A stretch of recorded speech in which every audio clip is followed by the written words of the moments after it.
All right, this video is for angled launch projectiles. We're going to use our kinematic equations to solve what these questions are looking for.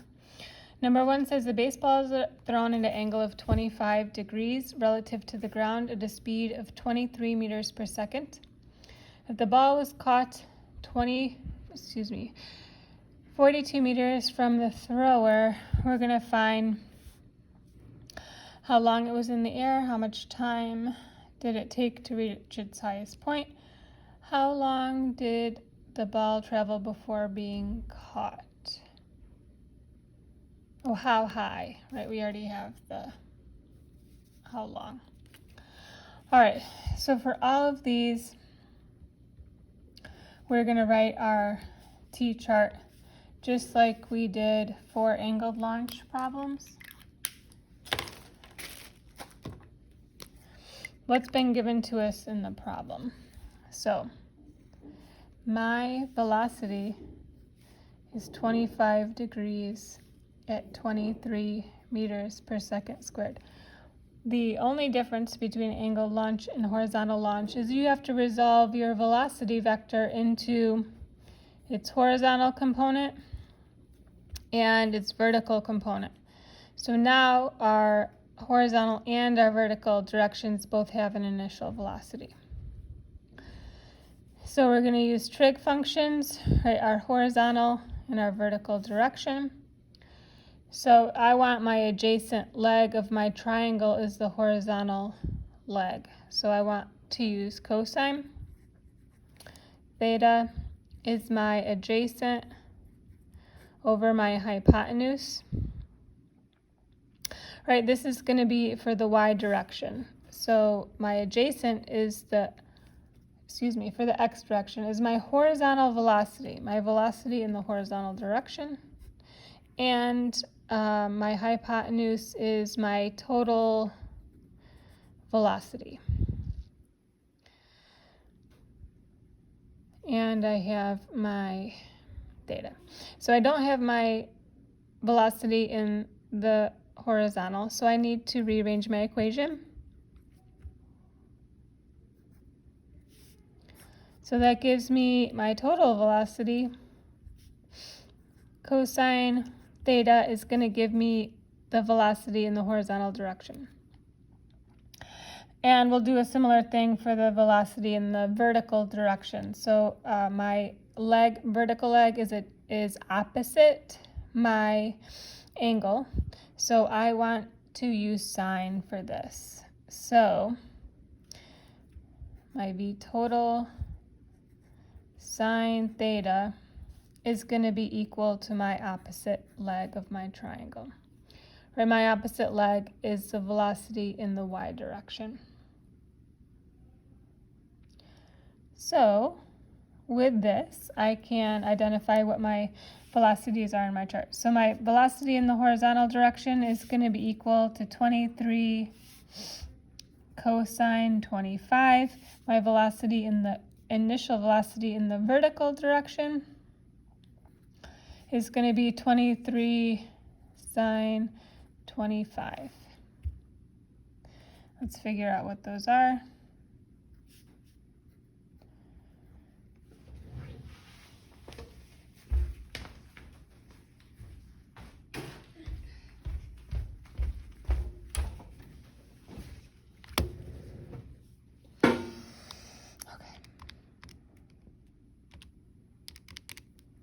So in my velocity in the horizontal is going to be 20.8. My velocity in the vertical is 9.72 meters per second. Because I have an acceleration, right, my acceleration due to gravity is -10. Right, this velocity will be changing, but I have no acceleration in the horizontal. So my velocity in the horizontal will always be 20.8 meters per second. The other thing we were given is our total displacement of 42 meters in the range, right? It went, right, and it was caught over here by somebody that was 42 meters away. We want to know how long it was in the air, the total flight time in the air. So we can use our x direction because we have our velocity and we have our displacement, so we can solve for our time. So long story short, my velocity is displacement divided by time. Rearranged for time, my time is equal to my displacement divided by velocity, which gives me 42 divided by like almost 21. And then it's going to be 2 seconds. The kinematic equation you're going to use, and I shouldn't have skipped, is this one, right? But there's no acceleration, so you can cross that off. We have no initial position, right? So we can cross that off. So that just leaves me x is equal to v times t. Right? If I want t by itself, I'll divide both sides by v. Right? Which is essentially what we did here. But I don't want to skip steps. Okay, so that's A. B says, how much time will it take for the baseball to reach the apex, its highest point? So it's going to go up, and then it will come back down. The time it takes to go this is going to be equal to the time it takes to go back down. The time up will be the same as the time down. And since we're talking in the vertical, we need to use those variables. So when I'm at the top, my velocity in the vertical direction is 0 meters per second. So I'm going to include that here at the top. It's going to be 0 meters per second.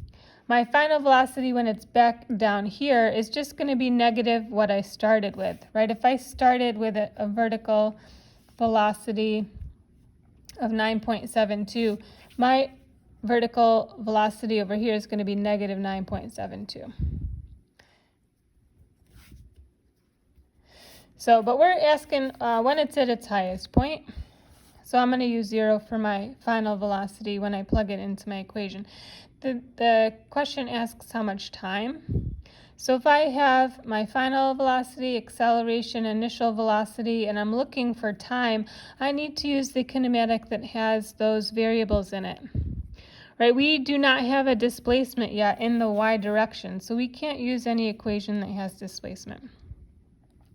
So if I want my time, I'm going to rearrange my equation. My final velocity minus my initial velocity divided by acceleration gives me time. My final velocity here is 0 minus my initial velocity, which is 9.72, divided by my acceleration, which is negative 10. Gives me a time in the air of 1 second. That makes sense. That actually was the long way to do this because we solved in part A that my total time in the air is 2 seconds. So the time it takes to go the up part is going to be 1 second, and the time it takes to go the down part is going to be the second. That makes sense. Okay, yay math. All right, the last part, part C, asks us, how high did the ball travel before being caught? It's asking for this y. What is the apex? Where is it located?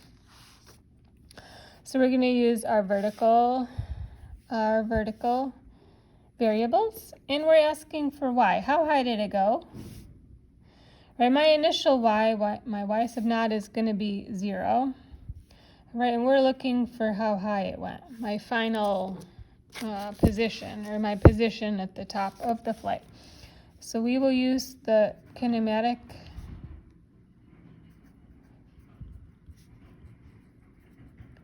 to solve for what that is. So my initial position is 0.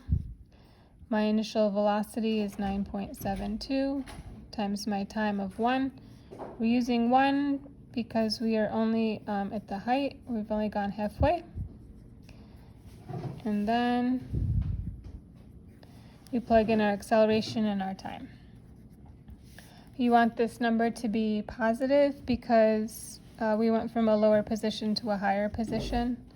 So 9.72 minus 5 gives me a height of 4.72 meters. That's how high it went, the highest point in the air. All right, there you go.